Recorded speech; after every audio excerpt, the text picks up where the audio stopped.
নমস্কার বন্ধুরা আমি আজ দেখাবো আপনাদেরকে নতুন নেটওয়ার্ক বা পুরনো নেটওয়ার্ক থেকে বলছি যেটা ভোডাফোনে রিচার্জ করতে অসুবিধা হয় তা কিভাবে ভোডাফোন স্মার্ট কার্ড থেকে আমরা রিচার্জ করবেন সেটা দেখাবো। তা চলো ভিডিও শুরু করা যাক।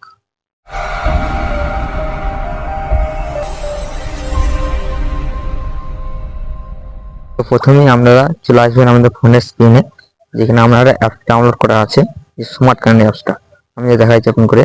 স্মার্ট কার্ডটা আমরা ওপেন করে নেবেন। তারপরে আপনারা ওপেন হওয়ার পর আপনারা একটু লগ ইন পাসওয়ার্ড চাইবে কেউকে, ফোন নাম্বার আমারটা করা আছে, ওপেন করা আছে বলে দেখাচ্ছি না। তো উপরে দেখো এন্টার মোবাইল নাম্বার যেখানে লেখা আছে, এটা এন্টার করে মোবাইল নাম্বার, আমি একটা মোবাইল নাম্বার এন্টার করে দেখাচ্ছি কেবল রিচার্জটা করবেন। সহজ আর কি, বেশি কমিশনও দেয় এখানে ভোডাফোনে, অন্য অ্যাপ থেকে এরকম কমিশন দেবে না। তো দেখাচ্ছি আমরা কী করবেন, আমার নাম্বারটা টিপছি 70748620, ঠিক আছে। ঠিক আছে, আমরা এই তীর চিহ্ন আছে ডান সাইডে, এই তীর চিহ্নটাই আমরা ক্লিক করবেন, ঠিক আছে।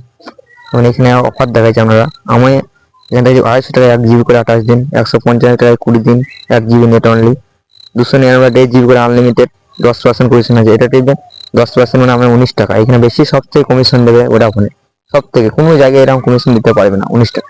তো এটা টিপার পর আপনি নিচের দিকে প্রসেস টু পে বাটনে যাবেন, পে বাটন করবেন।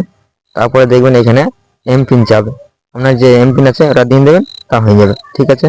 তা ভিডিও দেখার জন্য ধন্যবাদ। আপনার যদি ভিডিও ভালো লাগে অবশ্যই একটা সাবস্ক্রাইব করবেন, একটা লাইক করবেন। তো প্রথমেই